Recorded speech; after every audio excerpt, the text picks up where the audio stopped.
Mesdames et messieurs, bonjour et bienvenue sur votre chaîne d'information en temps réel.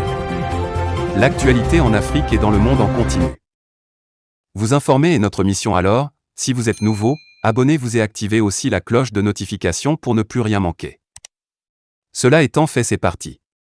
Eh bien les amis, les images que nous utilisons sont à titre illustratoire.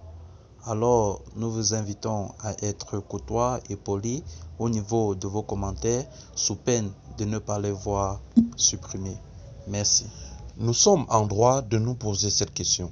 En effet, ce samedi 14 mai, Kémy Séba, leader de l'ONG Urgence panafricaniste, s'est rendu à Ouagadougou à la Maison du Peuple. Lors de sa tournée africaine anti-française, il s'y est mis en scène, notamment en expulsant une journaliste franco-burkinabé. Que s'est-il passé cette fois pour qu'on le laisse entrer sur le territoire alors que nous l'en avons expulsé lors de sa dernière apparition en octobre 2021 au motif de déstabilisation du pays? Kémy Séba est une équation difficile à résoudre. Manipulateur hors pair, il est maître des mots avec lesquels il jongle toujours à la limite de l'outrage. Pour rappel, déjà en 2019, il avait été condamné après les propos jugés offensant contre Roch-Marc Christian Kaboré qu'il avait accusé d'être aux ordres de Paris suite à cet événement et à celui d'octobre 2021. Nos autorités ont décidé de donner une ultime chance aux troubles faits.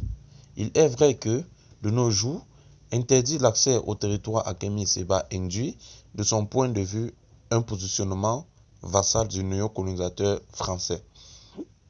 La position de nos autorités, souhaitant éviter cette étiquette, devient alors tout à fait concevable. Lui permettre de se livrer à sa pantomime est toutefois accepter qu'il s'adonne à la manipulation dans le seul but de créer le désordre et reflète une image tronquée du Burkina Faso. C'est ce qui s'est passé avec l'épisode de la journaliste TV5 Monde, Fanny Nairo Cabré, ce samedi 14 mai. Officiellement, invitée par les organisateurs qui lui ont donné accès à la salle, elle y a attendu le roi Séba en retard de 2 heures sur l'horaire prévu. Son invitation ne fut qu'une manœuvre de subversion. Nous l'avons maintenant bien comprise. Sans cette expulsion, comment aurait-il pu faire le buzz devant une salle si faiblement remplie? C'est toute intention de cet article qui met en relief l'absence de mansuétude, de racisme du personnage au motif que le média TVC Monde est pro-français. Pourtant naturalisé burkinabé, la couleur de peau de cette journaliste, seule blanche, de l'auditoire a semblé être un motif aggravant conduisant à son expulsion. Depuis, quand la tolérance n'est plus l'essence du panafricanisme. Malheureusement pour nous, cet affront s'est déroulé sur notre sol et cette récidive fâcheuse ne peut que nous mettre dans l'embarras. Si on refoule Kémy Séba au Burkina Faso, on passe pour pro-français. À l'inverse, si on l'accepte, on s'assoit sur tous nos principes. Nous sommes quand même le pays des hommes intègres.